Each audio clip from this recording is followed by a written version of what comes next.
Hey everyone, Dalton Hopkins with Frontstretch.com here, and I'm sitting down across the screen with Brandon Brown, driver number 68 in the NASCAR Xfinity Series. Brandon, you had a heck of a week at Road America.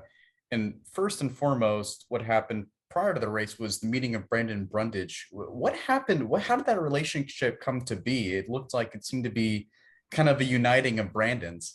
Yeah, so Brandon Brundage, for those that don't know his story, uh, he's a young man living with autism, and has taken what's happened to us, the Let's Go Brandon things. He's seen the signs and the flags and shirts and all, but he took those literally, and he thought that everybody was cheering for him to go out and break out of his shell, socially, and to go try new things, diving in the deep end of the pool and taking training wheels off his bike. So it kind of became an inspiration for him to really get out and accomplish everything he can in the world. So that's the silver lining to what happened to that. But yeah, Brandon and his family, Shaletta, his mom, actually wrote a book on it, and the book that was featured on the hood of our car. And it talks about Brandon's journey and everything that he was able to accomplish. And it ended up on social media, circulating Facebook, Twitter, Instagram, everything. And my mom sent it to us like, did you guys see this? And Morgan, who's our team's marketing director, she really latched onto it and was like, this is so fantastic. And she showed me, and I mean, I loved it. I jumped at it, and I was like, we have to meet them.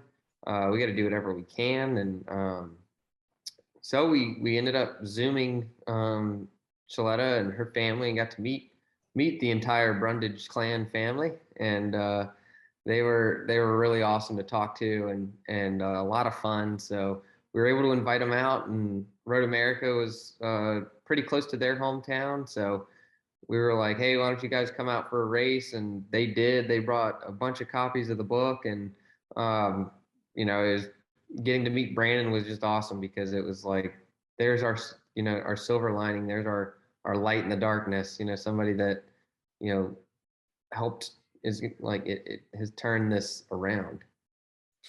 Is somebody who turned a phrase like that and turned it into a giant positive for themselves. Somebody who's named Brandon, Exactly. of course, and he looked like he really was bonding with you. What kind of things? I mean, how did he enjoy the spectacle at Road America? I mean, what kind of stuff was he doing? What kind of stuff was he asking?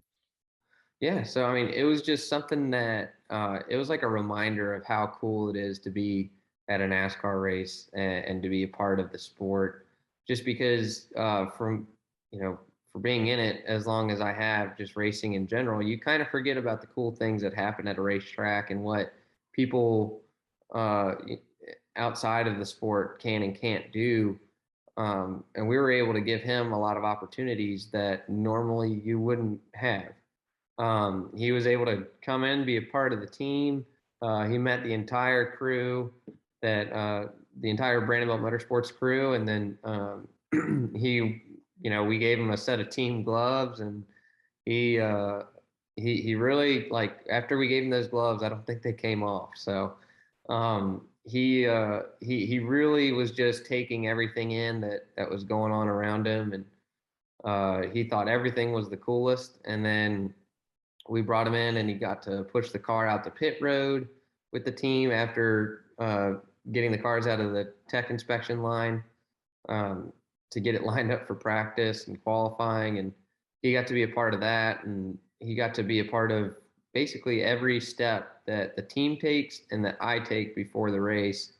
And I think it was one of those things where I didn't want to overwhelm him with too much, but at the same time, he was ready for more at every step of the way. So it was awesome to see that kind of excitement, and to be at the track. Another thing that happened that weekend, and then we get to the actual race itself. And of course, there was that big incident. Everyone's talking about it between Noah Yeah. Gragson and Sage Karam. And unfortunately, you were involved with it. And you got out, and everyone was really worried if you were okay. Thankfully, here you are, and Yeah. you look fine to me. Yeah. But so when let's go through the actual motion of it. When you were coming through, I think it was turn three. When you were going through turn three and you saw the cloud of smoke, what was going through your mind? Take me through the motion of it. Yep. So we on that lap, I remember we were fighting with Jeremy Clements. We were door to door with him, um, and we rounded turn three, and our spotter, our turn three spotter, not my normal spotter, not TJ, but our turn three spotter, Colin, said that there was dust up on the track, that some cars had run off, but it was just basically dirt cover. So we continued racing, and that meant carrying full speed. And then everybody started really checking up pretty hard in front of us, and I was rolling a little harder than most because they hadn't thrown a caution. NASCAR hadn't announced a caution or anything. I guess their call was extremely delayed, so we kept racing, and then just unfortunately, when it's really hard to see when your window's about this big of things that you can see out of the windshield, and it's just all dust, and then all of a sudden it was like a 48 car sitting sideways right in front of you, and all you can do is jam in the brakes, but obviously it was way too late, and plowed into the side of them, and yeah, that was a bummer. And then, of course, you come to the side, your car comes to a stop, you get out, and it looked like you looked like you were kind of a little woozy. You looked like you kind of got the breath knocked out of you. And Yeah. I saw some posts on Twitter Yeah. from Colin Fern about, where it might have hurt. Not insinuating anything, but Yep. um, can you tell me what exactly happened in that moment, maybe without going into too much detail? Yeah, yeah, it was a real kick in the nuts. Really. So we have in our cars, we have to run 7 seat belts. There's 2 across your chest, 2 across your hips, and then there's 3 between your legs. And it's 1 center belt and 2 that go over your hip flexors. And they're meant to keep you held in place. Um, which it's great because it keeps you planted in the seat. It keeps you from getting injured, breaking any bones, sliding into your dash rails or anything. So they did their job. But when you have that many belts there, and you make an impact as hard as we did, sometimes they can slide backwards and give you a good. So what happened was I got knocked out of breath, and that injury, and I just when I unbuckled out of the car, I sat there for a second, caught my breath, was like, okay, we can go ahead and get out. And as soon as I was able to get out of the car and stand up, it was nope, doubled back down over, and just a lot of bit of pain. So just had to take a minute to catch my breath again, and kind of wait on the ambulance there to give us a ride back anyways. And yeah, it was just not a wonderful experience, but now just it was really cool though that being in that moment of being down and kind of injured, there was a lot of drivers, and like Myatt Snyder came up to check on me and make sure everything was okay. And so I appreciate that from him, and it's nice to know that you got friends in the garage. And then, obviously, you seem okay to me. You look like you're okay, but how are you feeling right now after that? Yeah, I mean, I'm much better. I mean, the next day I was a bit sore, but nothing too bad. Just I was moving a little slower, sitting down a little slower, but was able to get checked out by all the EMTs at the track, and the doctors went through and made sure that I was fine, and even did a couple concussion tests, but we passed, so that's a good thing. And we're cleared to go back racing when we head to Atlanta. So it's good to have that. They just told me to monitor everything and make sure if there's anything funky going on to call. So, but other than that, doing all right. And finally, my last question for you about this is, of course, it came out that Noah Gragson was penalized, and there's been a whole spat on Twitter between he and Sage Karam. As somebody who was involved in the incident and took a shot in a place that nobody wants to take a shot at, Yeah. where do you stand on the whole issue between, over aggressive driving? I mean, it's just one of those things that, you know, I mean, I get it. NASCAR didn't really want to do anything until it got pretty big on social media, which, like, I get it. They have to try and keep the drivers happy, but at the same time, they have to be the parent, of us, the sanctioning body. So they had to do something after it had blown up basically on Twitter. And Noah had reached out and called me and apologized already this week, but it's just looking at that incident as a whole. I mean, everybody's pretty much sugarcoated what he's done, and he's getting a little bit of a slap on the wrist for it.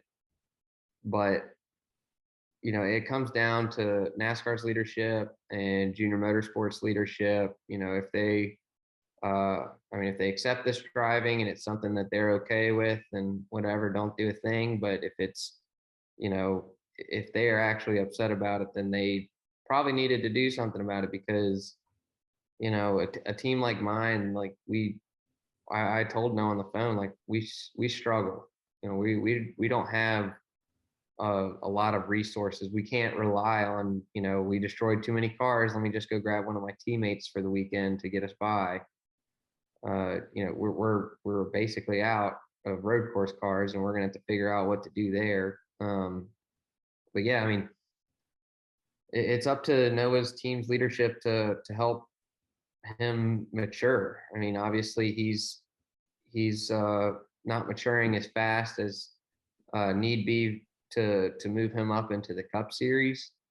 But I mean, we don't have the resources they have, so you would think that maybe that kind of team would reach out, like, hey guys, maybe we can spare you a little something, to help you out, because it's just kind of like, if you're going to drive like that on track and you're going to be overly aggressive, that's not really overly aggressive. It's just more dumb. I mean, you're just making really bad decisions, and you're not thinking of everybody that it affects. You're just so consumed in your own mind and your own anger and whatever else, that you're not thinking, okay, like, if you really have a problem with the guy, settle it off the track.